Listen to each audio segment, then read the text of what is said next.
count down nicely. He always goes 5, 3, 1.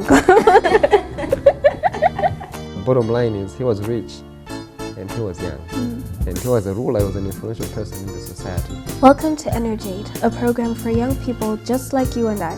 As growing up as a refugee and being able to go to school and being a doctor, you know, it was... Wow. Yes, possibly. How do you learn more about him if you don't doubt? You don't doubt. Wow. By the way, you can't even trust God if you don't doubt. Do you know that? Welcome to Energ-Aid, a program for young people just like you and I. My name is Adela Chokoto, and in today's episode, we'll be talking about jealousy, envy, and coveting. Here to help me are my big brother and sister, Dingani and Evelyn. Welcome. Thank you. Today we're talking about jealousy, envy, and coveting. These words, we find them in the Bible, used in different verses, and sometimes in our speech we use them interchangeably. But what do each of them actually mean? What is jealousy? Let's begin with jealousy. Okay. I'll just say this short, maybe you take over. Jealousy, I just want you to know that jealousy says, I want what you have, Okay. and until I have it, you shouldn't have it. Okay. That's jealousy. Yes. So with jealousy, you could say the fear of losing something that you feel already belongs to you. Okay. Meaning that there has to be a third person or a third party.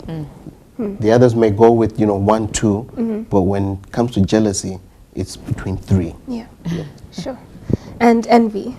Envy, it's more, envy says, I like what you have, show me how I can have it. Wow. Yeah. Wow. So you begin to have an issue with the person who possesses because you want it. There's a sense of greed Yeah. when you talk about envy. Yeah. There's a sense of greed that comes to that, or spite. Spite with it, yeah. Yeah. Now Some you kind of know- resentment. Yes, towards the person who has that. So you begrudgingly want that. Yeah. And coveting, that's the 10th commandment. The Bible tells us do not covet. What is coveting? Yeah, it's I want what you have. In fact, I'm more worthy than you to have that. Wow. Yes, that's how I see it. Like, I want what you have. Actually, you're not supposed to have it. You I'm don't more deserve it. worthy. You don't deserve it. I'm more worthy to have what you have. So it's unattainable to you at that moment because it's not yours, but you still want it. You feel that you should actually have it, should be yours, Should be Yeah. yours. even though it's unattainable. It belongs to somebody else. No wonder the Bible speaks against all these three. Oh, yeah. Those are very strong feelings. So let's just recap. Jealousy usually happens among 3 people. Yes, there has to be something else for you to feel as though, you need to keep that, that fear of losing that one thing that you feel belongs to you. And envy comes along with it, resentment. Yes, and coveting is more of, I deserve it and you don't. Yes. Now, we have social media now. Social media has such a huge influence on our lives, and Yeah. to some extent it even dictates our lives. What can you say, how would you relate the 3, our 3 magic words with social media these days? Go ahead. No, you can start. No, You have the flow. When I think of issues of social media and these things, many times what happens is what we see on social media, honestly, is not real. Yeah. Okay, for the most part, it's not real. There are too many filters that go into what is placed there. Photoshop. You Photoshop. I'm standing. I have never in my life thought of owning a Lamborghini. All right, but all of a sudden I take a trip out to America. Okay, people know that I'm away. I probably only got to the airport. Nobody knows that. But now I take a picture of myself and then I Photoshop a Lamborghini and I'm enjoying life out here. Hashtag. Yeah. Okay, so people are like, oh man, I wish I was him. I wish I do. So social media portrays something that is not real a lot of times, and we begin to feel that, oh, if I could only have what they have, but they have nothing. It's not there. All right, it's an imaginary life that we are building, and sometimes maybe because of our low self-esteem, also we want to make it look as if we are something. So we're trying to pump ourselves and Socially people should, acceptable. yeah, you know, because that's the thing about social media. It's that you can live another life. Aside from who you really are, you can build this other character, and you begin to develop that person to be what you want it to be. Everybody else that is watching is saying, if only, but if only what? There's nothing there. Okay, that's how I look at social media. It's a big lie to a great extent. Just and just to add that these three magical words that we're discussing today are now increasing in the youth of today. Why? Because of social media, what we're exposed to. You know, we have the apps, WhatsApp, Instagram, we have Snapchat, Facebook. We are exposed to so much, and these apps have filters. Exactly. You know, you could look like Beyonce, so to speak. You know, these are artists, they out with secular world, and you become jealous. How could she look like that? How can I look like that? So it's becoming increasingly dangerous now with the youth of today, because of what our phones. You know, parents, you really need to be careful what and always check what your children are exposed to. You know, there's some parents, they might look like extremists. They check what apps or what are their children Googling. It may look like an extreme, but they're trying to protect their children, you know. So yeah, and this jealousy, this envy, it goes a long way. Others are suicidal, you know, because of jealousy, because of envy. No, if she can have that, if I can't have it, I might as well just kill myself. You know, depression. Kids are going into depression because of what they're exposed to. Social media, being so envious of what others have. So we really need to be careful how we use social media and what our children, what the youth of today are exposed to. Yeah. And you mentioned low self-esteem, and you know, with your point as well about social media, what other root causes are there of, you know, our three magic words? I believe that low self-esteem is one of them. You know, if someone has a low self-esteem, that might cause them to be more susceptible to feeling jealous or envious, or, you know, to coveting. You hear me say this a couple of times today. Lack of contentment. Oh, yes, same point. Well, you're about to go into Oh, that one yes, as well. we're not content with what we have. That is just the first problem. The Bible tells us clearly that we should be content with what we have. You know, God tells us that He will provide for us. What we need, He knows, right? And because we're not content with what we have, that's where it begins. I want what you have. Adela, you can't have that. It should be me. Actually, you're not worthy of that. That belongs to me. Contentment. That is it. That's just the bottom line. Contentment. So if we could get to a point where we're saying, look, I'm comfortable where I am. I'm comfortable with what I have. I'm okay. Then a lot of this other stuff will not begin to creep up. It won't begin to creep up. So that's something that becomes, you know, difficult. But if you accept yourself and your situation, it begins to change a lot for you. So that's what young people need to begin to say, like, look, this is who I am. That's not going to change. I've seen people screaming at their parents. Oh, yeah. But what's that going to change? Your parents make this much. They cannot do so much for you. But they are doing what they can so that you can live a decent life. But there they are, in time, I'm not going to talk to you. They spend months without speaking to their parents, and yet they're doing everything within their power To provide. And make a good life. Oh, yeah. So we need to realize our situation and accept you know, what we're faced with, and then from there you begin to live a more happy life. Yeah. You can whistle as the days go by, because you're not always looking And the next person. Yeah. say the grass Comparing is greener yourself. on the other side, right? Someone mentioned that, but you don't know that what septic tank is. Yeah, exactly. That grass grass go green. greener. So you're just envying. Oh, that looks good. Yeah. Ooh, I wish. But in all honesty, there's a lot of rubbish, if you allow me to say, that is helping that Exactly. to grow. So if you were to just sit back and say, this is what I've got, thank you, you're good. You're good. So there's that low self-esteem, there's the lack of contentment as well that really begins to drive you overboard, if I may use the word overboard, because that's what we're doing. We don't have to be there, but we still want, Yeah. Wow. Before we continue, let's listen to an item of music.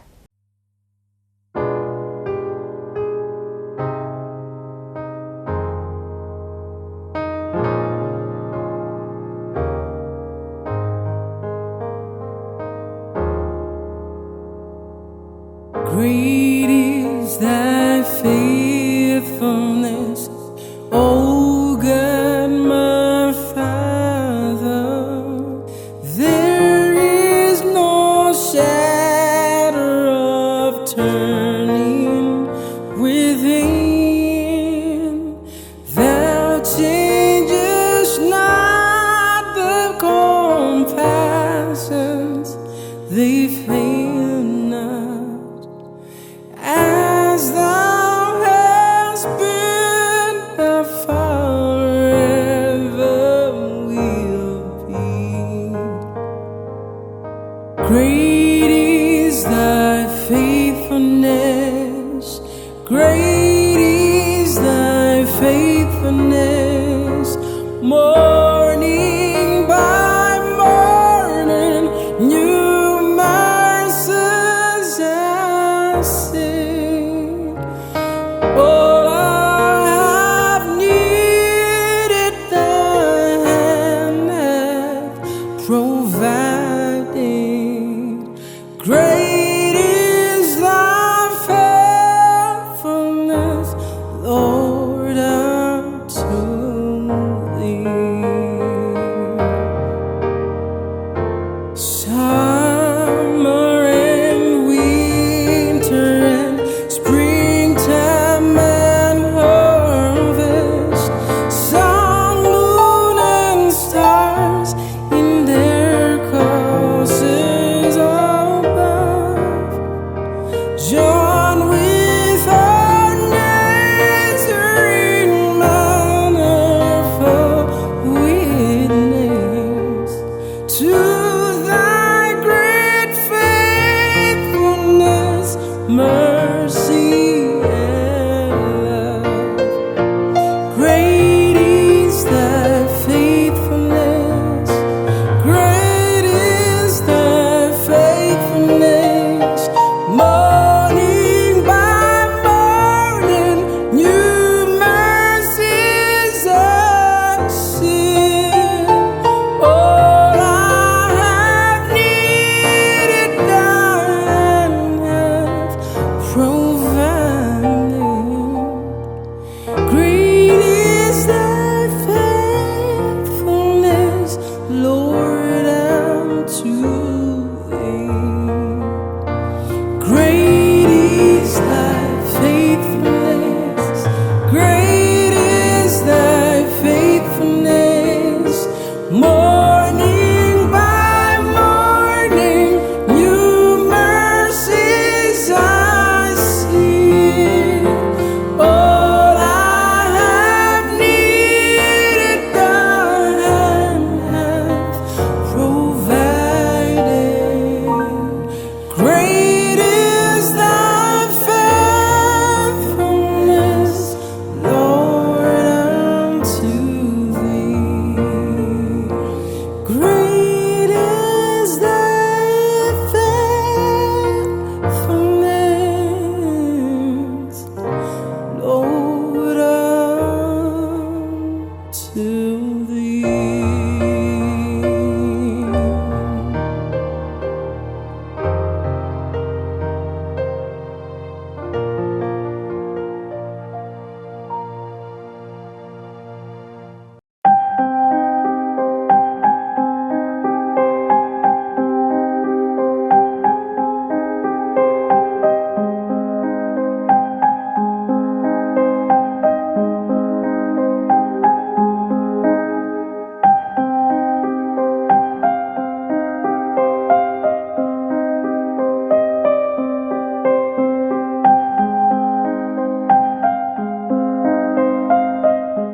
Welcome back. Before the song, we were talking about jealousy, envy, and coveting, and we're going to continue with that.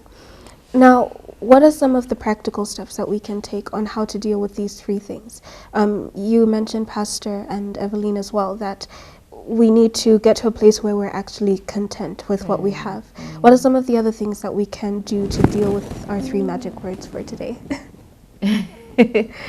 Other than containment, well, I think also if what can I don't know how to put it in the right words, but start appreciating, you know, what you have. Appreciate it. Honestly speaking, the youth, appreciate what your parents do for you. To what extent? I mean, if you only knew what they sacrifice, you know, for you to be where you are, or for you to have what you have. If you have that heart of appreciating what you have, I don't think you give room for jealousy, for envy, being envious of others. So it goes back to containment. Just appreciate what you have and use what you have to the full ability. You know, you can say, no, I don't want to, I can't share because this is all I have. But if you share, you open up to more blessings, right? So yeah, that's what I can say. And you know, one of my cousins also once said, you know, he told me that he was glad that God didn't give him the talent of singing or dancing, because he feels that if he had that talent, you know, he would be out there, he would be lost. And I feel that sometimes we also need to realize that you know, God gives us different things for different reasons. He knows that if he gives us maybe a little more, would go astray. And so he puts us in certain positions just to protect us, to keep us sane, to keep us in line. So I think that's also another thing that we need to remember. And what you rightly say, I always laugh, like the pastor can sing, you know, I always hide in the groups or in a choir. But if you say, Eve, sing, whoo, you know, but then I have my gifts that I actually, you know, use to the best that I can to glorify God. So yes, that's very true. Be content, be happy with what God has given you. Don't be envious. I like your voice, Adela. So like, oh my, why does she have to have? But I appreciate it, and I will say, God, thank you for giving Adela that gift, and look what she's doing with it. So yeah. You know, Scripture says, when you read Hebrews 13 verse 5, it says that we should be free from the love of money and be content with what you have. Scripture will also tell you about running away from greed. So if we're not greedy, and that's the truth, as human beings, you know, I want. Exactly. This is mine. It's never enough. Yeah, it's never enough. But if we are to free ourselves from greed, from the love of things that, you know, like money and whatever money can buy, then we will begin to live a life that is much more at ease. You find that you develop friendships uneasily. Some people fail to have friends because they're jealous about every single thing that friend has. And so now there you are, you're a loner, you're not living the full life that you should be as a young person. You become your own prisoner. With such. You're putting yourself in a little prison because every time you see something, those shoes, ooh. Well, when you ask him, you know, how much are they or where'd you get them, it's not because, you know, you just admire them, because you also want to get one. But why? Why? So the moment we begin to walk away from greed and all that, then you'll find that you're living a much happier, more fulfilled life, and you know who you are, you know what you're capable of doing. I've seen people, okay, who, because of jealousy and other things, they have embarrassed themselves so much. All right, they saw somebody else do something, they feel that, oh, I can also do that. Why only him? And they go and try and do that, and it flops. One old preacher told very, you know, pompous young preacher who went up the stage and was feeling proud and everything, and came down with his head hanging low. And he says, you know what, if you had gone up the way you came down, you would have come down the way you went up. Okay, he went up proud, came back humbled. If he had gone up humbled, he would have at least come down feeling proud of what he's accomplished. But because of his just, oh no, that preacher did this before me, that singer did that, let me also. And so we begin to kill ourselves, and at the end of the day, now our self-esteem will go even lower and lower, and it's just something that we have caused. We've brought it upon ourselves, as opposed to just sitting back and saying, look, this is what God has given me. I'm going to be content. And I think that's what Paul says in Philippians 4, verse 12. And then if you also read verse 13, you know Philippians 4:13. What does it say? I can do all things through Christ who strengthens Do you know where it comes from? Where he's stemming from? Paul says, I know what it is to be in need. Yes. Okay? I know what it is to be in need, and I know what it is to have plenty. I have learned the secret of being content. Okay? And then he goes on to say, and I can do all things. Through Christ. Because Christ is going to give me.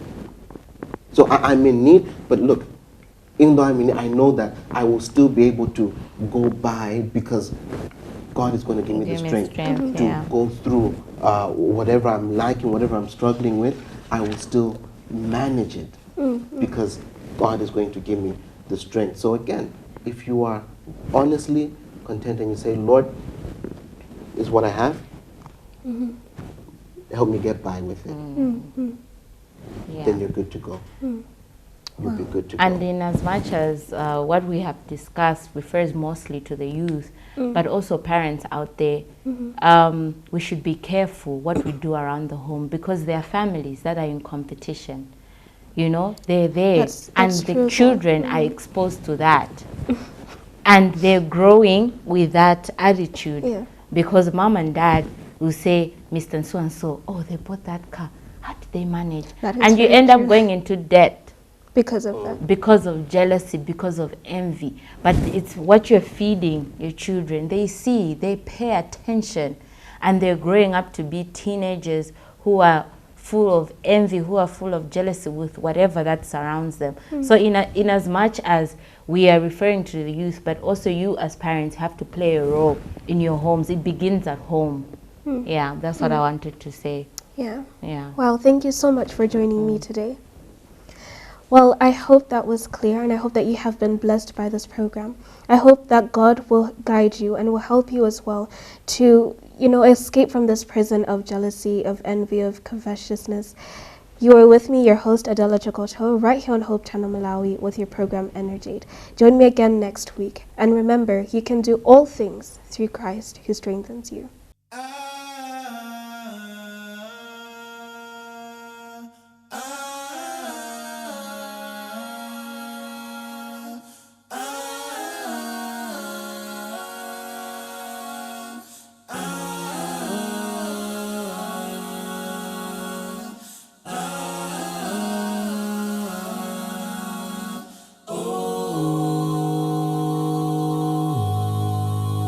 There's a stranger at the door, let him in. Let him in. No. He has been there before, let him in. He's gone, let him in, the Holy One. Jesus Christ, the Father, Son, let him in. Oh, oh, oh, oh, oh, oh,